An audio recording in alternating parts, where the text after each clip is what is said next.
Hey guys, Tori here. I'm our team's Director of Operations. I know I haven't been on the channel in a minute. You guys probably already know Nancy. She's our team's buyer specialist. She's always on the channel because she's a star. And today we're going to be talking a little bit about submitting offers in this crazy housing climate. We're getting so many questions from our buyers. How can I make myself a more competitive buyer? How can I make my offer stand out? So we're going to do a little role play, and I'm going to pretend to be a buyer and ask some of the questions that we're getting a lot, and Nancy is going to answer the way that she would advise our clients. Sounds great. Okay. So Nancy, I know that there are a lot of financing options out there, and obviously the first person I'm going to talk to is my mortgage broker. I'm looking at you buyers, and I'm going to get pre-approved. But I just want to ask, do I have to put 20% down, or are there other options available for me, and how will that affect the strength of my offer, the deposit I'm putting down on the house? Okay, there are many products. That's what they call them in the mortgage world. And you can have a product that's maybe an FHA, and that would only be 3.5% down. Or a VA loan could be a 0% down. But be careful, because there's other costs, that the closing costs and so forth. So you may think you're going in to buy a home and pay nothing, but there are going to be other costs related to it. So just make sure that your agent explains all of that to you, and the mortgage lender as well. It is really important to find a mortgage lender that's going to explain everything to you, especially if you're a first-time home buyer. And there's many pieces of a mortgage. I don't want to get off topic here, but when you do get a mortgage, make sure that the payment makes sense to you, and you're going to have the core payment. Then you're going to have your home insurance on that, and then also the real estate taxes. So it's going to be a bigger number than you think in the original amount, but just give yourself time, look it all over, and understand it. And if you don't understand it, please ask questions. Beautiful. And does that number, the amount I'm able to put down on a house, how does that affect the quality of my offer, or how competitive my offer is? Is it better to put more down, or if I'm only able to put down, like you said, some of these financing options, 3.5% or something like that, how does that affect my offer in the seller's eyes? Obviously, the more you can put down on an offer, it's much stronger. But there are so many variables to that offer, and sometimes you just don't have the 20%. If your lender is allowing you 3.5%, that's the best you can do. And that's what an offer is, the best you can do. There are other ways, though, and other strategies that you could make yourself look stronger and not focus on that dollar amount. Okay, awesome. So say that I just saw a home come on the market. Do I have a few days to think about maybe if I want to see that house, or do I have to be moving more quickly, just given how competitive the market is, and when should I get in to visit that home in person?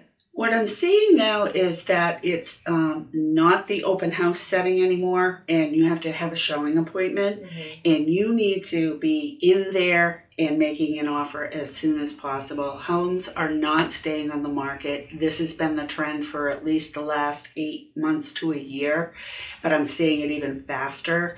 The showings are like 15 showings in a day. Wow. So you have got to get in there, be as strong as you can.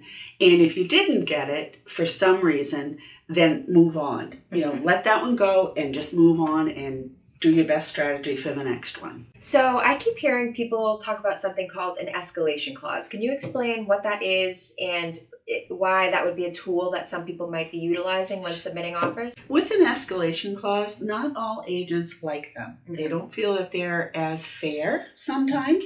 So your agent will always ask that question if an escalation is even used.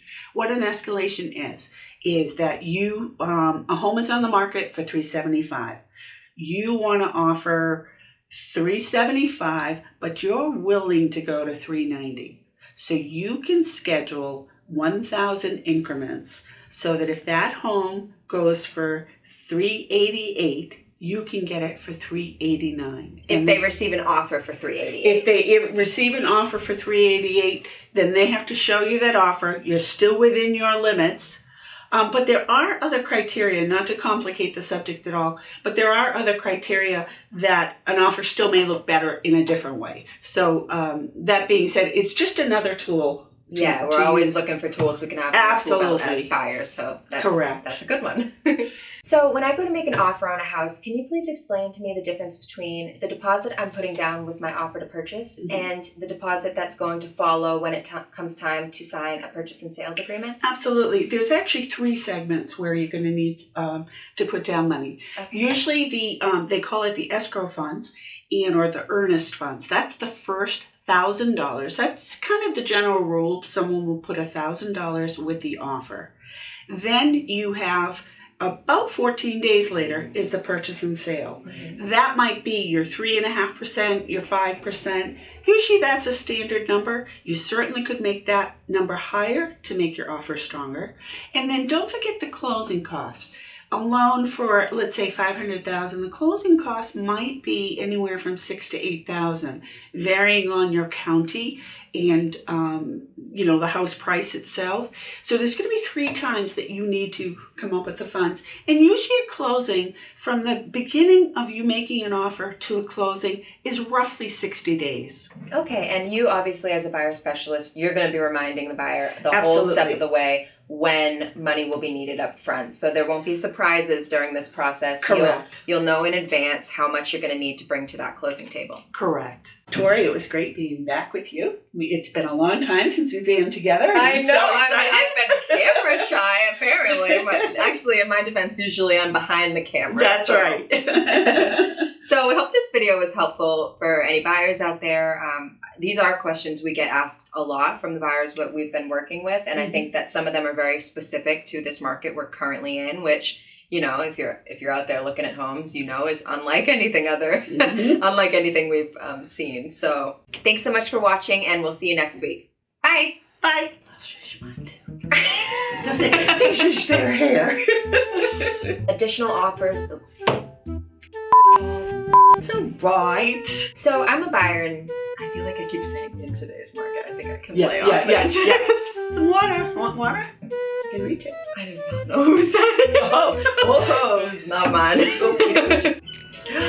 Woo! I shut that off.